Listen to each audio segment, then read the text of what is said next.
ইলেকশনের পরে প্রধানরা অফিসে আসছে না, কাউন্সিলর চেয়ারম্যান আসছে না, কারণ এত দুর্নীতি করেছে, পাবলিক এদের রাস্তায় আটকাচ্ছে, অ্যাটাক করছে। ঠিক সেরকম চেয়ারম্যানদেরও অবস্থা বিভিন্ন জায়গায়, এত দুর্নীতি আছে।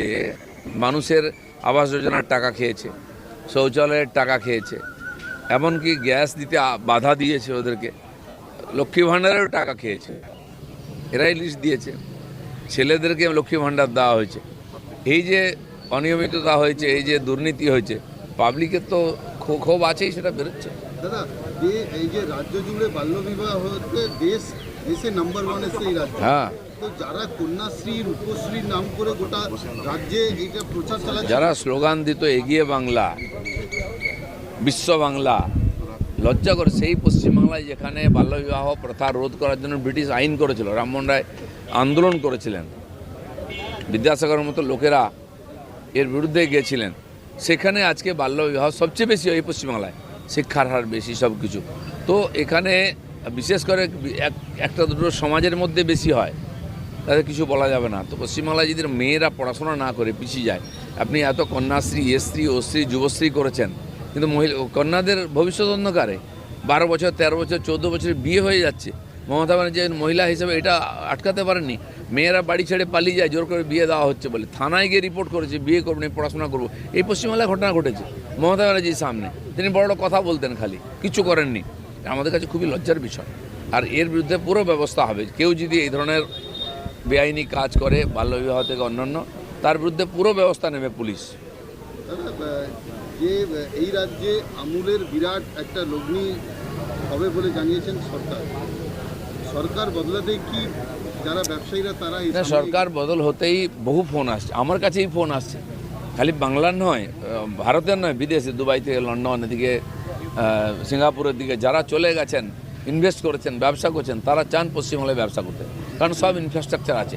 খালি দুর্নীতি, অব্যবস্থার জন্য তারা করতে পারেননি। এখানে জমি ফেলে উড়িষ্যায় গিয়ে ফ্যাক্টরি করছেন, বহু লোক আছে আমাদের পরিচিত, আমার কাছে ফোন আসছেন, দেখা করতে চান।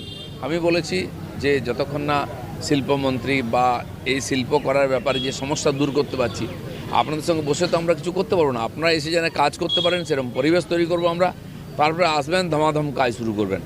1 বছরের মধ্যে পশ্চিমবাংলার সিনারিও চেঞ্জ হবে এই শিল্পের ব্যাপারে। বহু মানুষ আসতে চাইছেন, তো এটা একটা ভালো সাইন যে বাংলাতে শিল্পপতিরা খুব আগ্রহ দেখাচ্ছেন।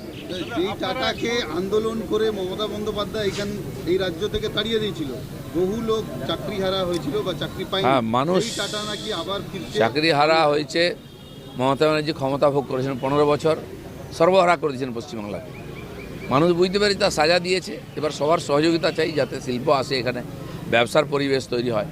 এই তোলাবাজি, সিন্ডিকেট, লুটপাট, এগুলো সব বন্ধ হবে। লোকের বিশ্বাস আছে বিজেপি সরকারের উপরে। আপনারা একসময় আইটি সিন্ডিকেটের বিরুদ্ধে প্রতিবাদ জানিয়েছিলেন, কিন্তু এখন সেই আইটি সিন্ডিকেটের তৃণমূল নেতাদের দাপটে চলছে রংরঙের কী চলছে? সিন্ডিকেট। আর সিন্ডিকেট অনেক জায়গায় এখনও চলছে, তার সঙ্গে পুলিশও যুক্ত আছে। আর সেটা টিএমসির সোর্স অফ ইনকাম ছিল। নেতা, পুলিশ পয়সা তুলে পার্টিকে দিত, নিজেরও ভাগ নিত। সাধারণ মানুষ অনেক কষ্ট পেয়েছেন। তো রাতারাতি তো সব অসুখ সারবে না, তার মূল খোঁজা হচ্ছে। বহুত লোককে পুলিশ ডাকছে, অ্যারেস্টও হচ্ছে অনেক লোক। আর যারা যারা এরকম পীড়িত আছেন এই ব্যাপারে, তারা সব কমপ্লেন করুন পুলিশের কাছে। এটাকে যতক্ষণ না সিস্টেমে আনা যাবে, সরকার কী করে করবে? কমপ্লেন তো করতেই হবে। দাদা, টাটা কি তাহলে সেই সিঙ্গুরে আসছে না রাজ্যের অন্য কোথাও? টাটাকে আহ্বান করা হয়েছে, মাননীয় মুখ্যমন্ত্রী বলেছেন আসুন আমরা ব্যবস্থা করব। এখন টাটা ব্যবসা করবে, তারা কি চায়, কিভাবে করবে, সেটা তাদের সঙ্গে কথা বলতে হবে। দাদা, ট্রেড কালচার মাথার বিনুপুর বিশ্বাসের চাকরি গেল, অভিজ্ঞদের বিপাকে বর্ধমান মেডিকেল প্রাক্তন সিনিয়র রেসিডেন্ট। থ্রেড কালচার একটা বড় সমস্যা ছিল আমাদের বিভিন্ন ইনস্টিটিউটের মধ্যে, প্রশাসনের মধ্যে। বহু পুলিশ অফিসার খুলে কাজ করতে পারেননি, বিডিও এসডিও কাজ করতে পারেননি, তাদের চমকানো হতো, সেটা বন্ধ হয়েছে। এবার যারা এইসবের সঙ্গে যুক্ত ছিলেন, সে তো তদন্ত হবে, তাদেরকে সাজা পেতে হবে।